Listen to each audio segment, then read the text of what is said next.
आज आज मैं कितना खुश हूं।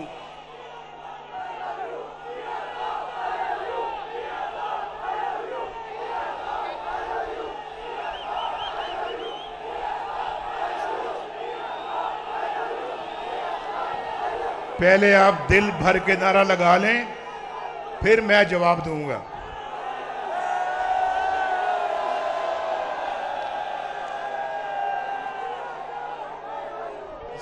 सियालकोट के मेरे बहादुर भाइयों बहनों ये कह रहे हैं कि Nawaz Sharif I love you. इनको पता नहीं, इनके कहने से पहले मैं कहने लगा था कि Nawaz Sharif loves you to. आज तो सियालकोट को बार बार कहने को दिल करता है, Nawaz Sharif loves you to. वो पीछे वालों को भी कह रहा हूं, वो पीछे दीवार के पास बैठे हुए लोगों को भी कह रहा हूं, Nawaz Sharif loves you to. आज तो बहुत उम्दा देने अल्लाह के फजलो करम से क्या महफिल जमी हुई है आज सियालकोट में। और मेरे दिल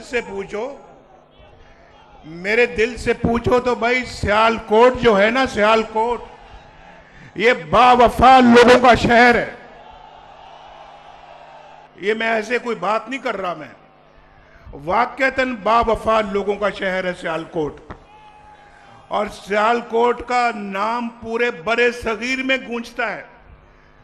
क्या पाकिस्तान, क्या हिंदुस्तान, सियालकोट हर जगह पे अपनी एक पहचान रखता है। और फिर देखें कि अगर मैंने सियालकोट को कहा है कि सियालकोट बावफा लोगों का शहर है, तो सबसे बड़ा बावफा तो ये खड़ा है मेरे साथ, जिसका नाम ख्वाजा मोहम्मद आसिफ है। अभी इसने कहा कि मेरा 25 साल या 30 साल का ताल्लुक है। भाई 34 साल का ताल्लुक नहीं है, सुन ले, ये 34 साल का ताल्लुक नहीं है, ये पिछले 50 साल का ताल्लुक है, 50 साल का, बल्कि 55 साल का। 55 जानते हैं ना कितना होता है? 55 मेरे साथ ये कॉलेज में था, कॉलेज में, गवर्नमेंट कॉलेज लाहौर में ख्वाजा आसिफ साहब मेरे साथ फर्स्ट ईयर में थे, सेकंड ईयर में थे, थर्ड ईयर में थे, फिर फोर्थ ईयर में थे। हमने इकट्ठे ग्रेजुएशन किया गवर्नमेंट कॉलेज लाहौर से। उस वक्त से ख्वाजा साहब मेरे साथ अपना ताल्लुक निभा रहे हैं और मुझे फख्र है ख्वाजा साहब पे और इनके वालिद मोहतरम पे, जिन्होंने मेरी सियासी ट्रेनिंग की और मुझे बड़ा प्यार करते थे। और आज भी मुझे वो वक्त याद है। वो हर महीने में कम से कम एक दफा जरूर मुझे बुलाते थे और मिलते थे और बहुत प्यार और शफकत से पेश आते थे। और मैं समझता हूं कि बेहतरीन इंसान थे वो, यहां पर बेहतरीन सियासतदान थे। तो आज मैं अभी बाकी भी यहां हमारे जो लोग बैठे, मैं उनका नाम लेना चाहता हूं। मैं नाम लेना चाहता हूं राना शमीम का। राना शमीम मेरा 1985 से भी पहले का मेरा साथी है, 1985 से पहले का। आज तक कभी उसने कभी लग्जिश नहीं आई। और मुझे फख्र है अपनी उनके साथ दोस्ती का। अरमगान सुबहानी हमारा बेहतरीन साथी है और इनके वालिद मोहतरम, इनके ताया मोहतरम से मेरा ताल्लुक चला आ रहा है 1985 से भी पहले का। अली जाहिद साहब भी माशाअल्लाह हमारे बड़े अपने वालिद मोहतरम के ज़माने से हमारे साथी हैं और लगातार हमारे साथी हैं, बावफा साथी हैं। और फिर ज़ारे शाह साहब, द ग्रेट ज़ारे शाह साहब, उनकी बेटी मौजूद है यहाँ, नौशीन इफ्तिखार यहाँ मौजूद हैं। और ज़ारे शाह ने जिंदगी भर अपना साथ निभाया नवाज शरीफ के साथ, कभी लग़्ज़िश नहीं आई। फिर यहाँ पे मंशौला भट्ट साहब भी हैं, हमारे बड़े बड़े खैर खा दोस्त, राना आरिफ फरनाद, तारिक सुबहानी, फैसल अकरम और राना लियाकत। आप जानते हैं राना लियाकत वो शख्स है जिसको हमने पिछले इलेक्शनों में टिकट नहीं दिया, और मुझे अफसोस है कि टिकट क्यों नहीं दिया। मैं जेल में था, टिकट नहीं मिला, इलेक्शन जीत गया इंडिपेंडेंट। मेरे पास पिंडी में अडियाला जेल में आया कि नवाज शरीफ साहब, मैं आजाद जीता हूं, मैं आज अपनी पार्टी में दोबारा शामिल हो रहा हूं। मुझे शर्म भी बड़ी आई कि हमने टिकट नहीं दिया, और मैंने गले के साथ लगाया। ये है वफा, इसको कहते हैं वफा, और फख्र है हमें ऐसे साथियों पे। और फिर राना अफजल साहब हैं, हमारे नवीद अशरफ साहब हैं, ये ज़ीशान रफीक हैं, अरशद वड़ाइच हैं। मैं किस किस का नाम लूं, लेकिन आज राना अब्दुल सत्तार साहब हैं,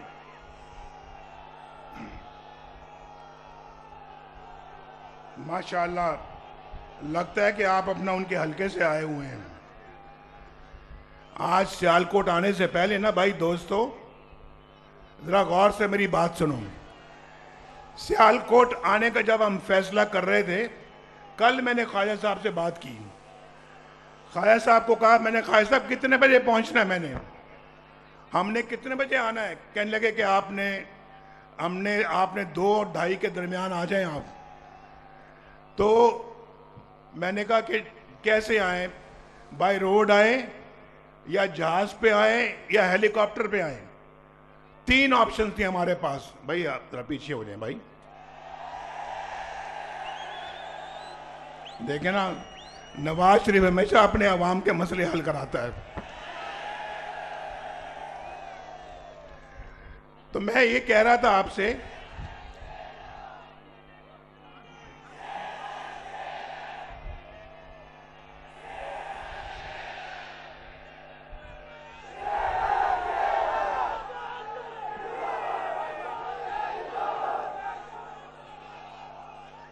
तो मेरी बात सुने। मैंने कहा जहाज पे आए या मोटरवे से आए या फिर हेलीकॉप्टर से आए। तो मैंने कैलकुलेट किया, हिसाब लगाया कि अगर तीनों तरह से अगर हम आते हैं तो वक्त उतना ही लगता है, चाहे हम जहाज पे आए, चाहे सड़क से आए, या हम चाहे हेलीकॉप्टर से आए, तो वक्त उतना ही लगेगा। तो सियालकोट के देखे प्यार और इश्क हमारा सियालकोट के साथ,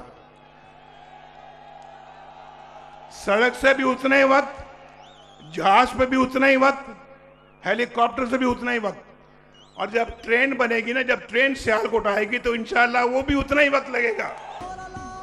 भाई सियालकोट जैसे मैंने कहा वफादार लोगों का शहर है, ऐसे नहीं मेरी मोहब्बत सियालकोट के लिए जागती रहती।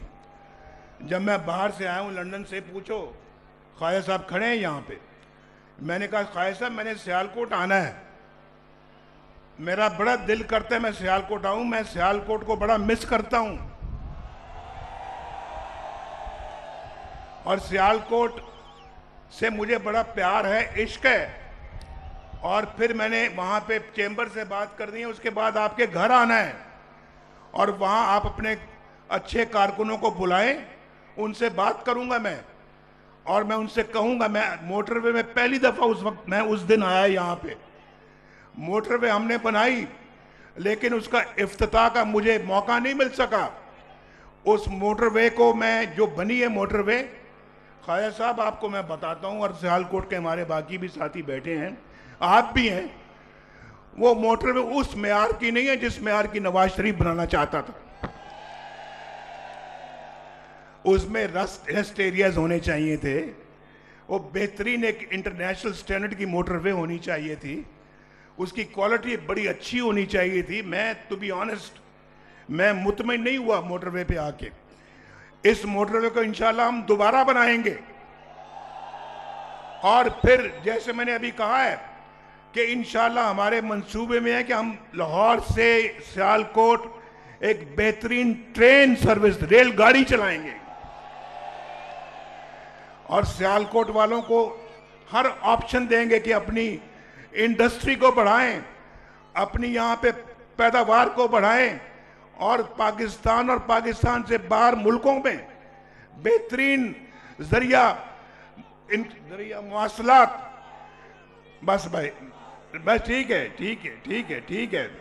नहीं अभी अब आराम से, आराम से। ये नौजवान, ये बच्चे, नौजवान बच्चियां वहां पे बैठी हुई हैं, ये मुझे बहुत प्यारी हैं और भाई हमने भी कसम खाई कि हमने सब कुछ आपके लिए कर गुजरना है। और मुझे पता है कि जलसे में भी बहुत नौजवान बैठे हुए हैं। जरा मैं पूछना चाहूंगा कि कितने हैं लोग जो 30 साल के उम्र से नीचे वाले लोग हैं? जरा हाथ खड़ा करें। ये कौन कहता है, कौन कहता है कि यूथ मुस्लिम लीग नून के साथ नहीं है?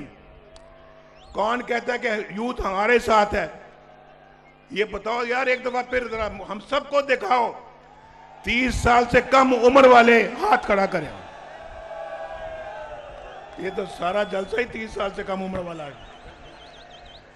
सियालकोट वालों, यूथ इंशाल्लाह, मेरी बात सुनो, आप मुस्तकबिल के मेहमान हो।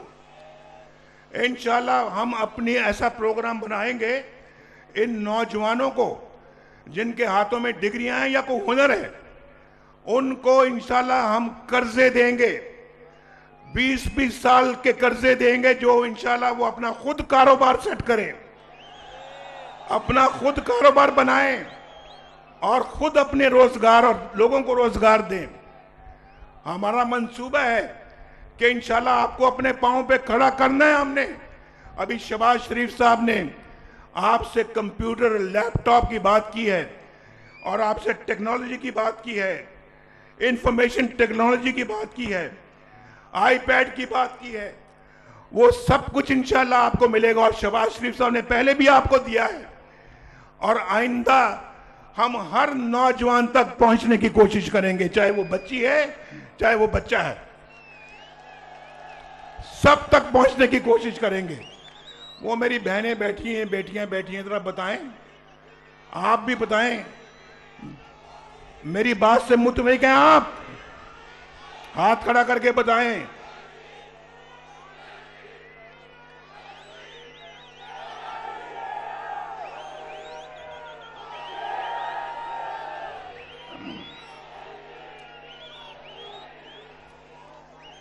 भाई अब मैं बात करता हूं, मुझे बहुत, जब मैं आज, अब मैंने कहा है कि आज सियालकोट में आया हूं, आपको देख के बड़ी खुशी हुई है, बहुत खुशी, वाकई दिल बहुत खुश हुआ। लेकिन अफसोस इस बात का है कि 2017 का पाकिस्तान जो मैं छोड़कर गया था, वो भी आज मुझे नजर नहीं आता। हम बहुत पीछे चले गए हैं। इन नौजवानों के हाथों में आज हर एक के हाथ में रोजगार होना चाहिए था। आप यकीन करें कि जो हमने प्रोग्राम शुरू किए थे, वो प्रोग्राम जारी रखने की हमें जो मौका दिया जाता, हमारी हुकूमत ना खत्म की जाती, आज कोई भी इस जलसे में शख्स ऐसा ना होता जिसके पास बाइज्जत रोजगार ना होता। आज देखें ना, आप अंदाजा करें, आज मैं ये बात कहता हूं, सबको बताने के लिए कहता रहता हूं मैं, और कहूंगा, नवाज शरीफ रोटी 4 रुपए की छोड़कर गया था, आज रोटी कितने की मिलती है बोलो? 20 रुपए की रोटी हो गई है। क्या जी? 25 रुपए की रोटी है। 4 रुपए की मैं छोड़कर गया था और पेट्रोल का रेट 65 रुपए लीटर था और आज कितने का है? कितना जुल्म हुआ, कितना जुल्म हुआ इस कौम के ऊपर, बताओ इसका कौन जिम्मेदार है? और 50 रुपए किलो वाली चीनी, 50 रुपए किलो वाली चीनी आज कितने की मिलती है? 150 रुपए में। ये पाकिस्तान का हाल कर दिया। और फिर 1000 जिसका बिजली का बिल आता है, आज कितना आता है? गैस मिलती है या नहीं मिलती? बताओ, ना बिजली, ना गैस, ना रोटी, ना पेट्रोल, ये सब चीजें आपके बस से बाहर हो गई हैं। नवाज शरीफ का 2017 ज्यादा बेहतर था या आज 2023-24 ज्यादा बेहतर है? मुझे बताओ, जरा पूछो उन लोगों से, पूछो जिन्होंने मुल्क के साथ इतना बड़ा जुल्म किया है। आपने क्यों इतना बड़ा जुल्म किया? मुझ पे नहीं किया, आप पे किया है, कौम पे किया है। आपकी रोटी महंगी कर दी है, आपके बच्चे स्कूल नहीं जा सकते, फीसों के पैसे नहीं हैं, बीमारी घर में आ जाए तो इलाज के पैसे नहीं हैं, बिजली के बिल आप नहीं दे सकते, बच्चियों के हाथ पीले नहीं कर सकते, अपना घर नहीं बना सकते, गुजारा नहीं होता, लोन लेना पड़ता है, कर्ज लेना पड़ता है अपने रोजगार को चलाने के लिए। कितना बड़ा जुल्म, कितना बड़ा जुल्म किया इस कौम के साथ। मैं अपने साथ जो जुल्म हुआ उसको बर्दाश्त कर जाऊंगा और कर रहा हूं, लेकिन जो जुल्म आपके खिलाफ हुआ है उसको मैं बर्दाश्त नहीं कर सकता, उसको हम बर्दाश्त नहीं कर सकते। और ये सारा कुछ हमें रिवर्स करना पड़ेगा, पीछे ले जाना पड़ेगा सारा कुछ, और वही हालात वापस लाने पड़ेंगे, तरक्की की वही रफ्तार दोबारा वापस। लेकिन हम बहुत पीछे चले गए हैं, बड़ी मेहनत करने की जरूरत है और हम इंशाल्लाह दिन रात मेहनत करेंगे। कौम भी वादा करे कि हमारे साथ मिलकर दिन रात काम करेगी। मैं बात को लंबी नहीं करना चाहता, लेकिन मुझे वाकई अपनी तकलीफ का कोई दुख नहीं है, मगर आपकी सजा मुझसे नहीं देखी जाती। और इंशाल्लाह 6 के बाद बाकी, 8 के बाद बाकी बातें करेंगे। अल्लाह ताला आपका हामी व नासिर हो और हम सबको अल्लाह ताला कामयाबी अता फरमाए। 8 तारीख को मुस्लिम लीग नून कामयाब हो और इस मुल्क की खिदमत का जिम्मा जो है वो फिर अपने कंधों पे उठाए। अल्लाह ताला खैर व बरकत अता फरमाए। अब मैं मरियम नवाज शरीफ को दावत दूंगा